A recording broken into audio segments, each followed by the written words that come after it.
જીવનમાં સફળ થવું હોય તો 3 મિનિટનો સમય કાઢી આ સાંભળી લેજો.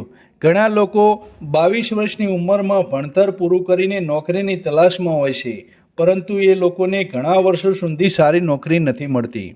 તો ઘણા લોકો 25 વર્ષની ઉંમરમાં સારી કંપનીના CEO પણ બની જતા હોય છે અને 50 વર્ષની ઉંમરે જ આપણને ખબર પડે છે કે તેઓનું અવસાન થઈ ગયું. જ્યારે ઘણા લોકો ખૂબ જ મોટી ઉંમરમાં કંપનીના CEO બને છે અને ત્યાંથી પણ ઘણા વર્ષો સુધી આનંદિત જીવન વિતાવે છે. જેમ કે આપણી સામે છે KFCના માલિકનું ઉદાહરણ છે.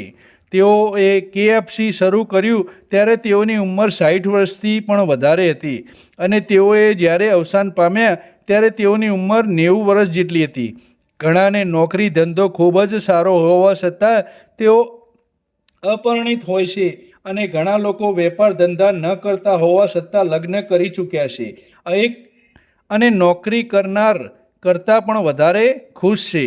ભૂતપૂર્વ અમેરિકા રાષ્ટ્રપતિ બારાક ઓબામા 55 વર્ષની ઉંમરમાં રિટાયર થઈ ચૂક્યા છે, જ્યારે હાલના રાષ્ટ્રપતિ ટ્રમ્પે 70 વર્ષની ઉંમરે શરૂઆત કરી હતી. ઘણા લોકો પરીક્ષામાં ફેલ થઈ જાય તો પણ હસવા લાગે છે અને ઘણા લોકોને પરીક્ષામાં 1 નંબર જેટલા પણ ઓછા માર્ક્સ આવે તો રડવા લાગે છે.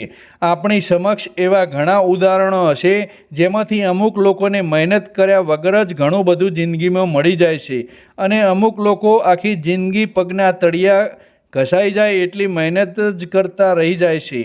એક વખત જીવનમાં સમજવા જેવી છે કે કોઈ પણ માણસ તેના ટાઈમ ઝોન પાયા ઉપર કામ કરી રહ્યો છે. ઘણી વખત આપણને જીવનમાં એવું લાગતું હોય છે કે અમુક લોકો આપણાથી ખૂબ જ આગળ નીકળી ચૂક્યા છે, અથવા ઘણી વખત આપણને એવું પણ લાગે છે કે ઘણા લોકો આપણાથી પાછળ રહી ચૂક્યા છે.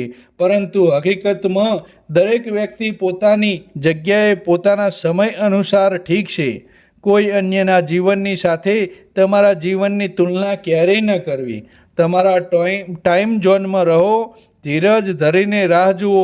ના તો તમને થોડું મોડું થયું છે કે ના તો તમે જલ્દી છો. ભગવાન આપણને બધાને આપણી લાયકાત અનુસાર જીવન આપ્યું છે.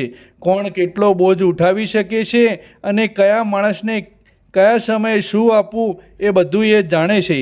જય દ્વારિકાધીશ.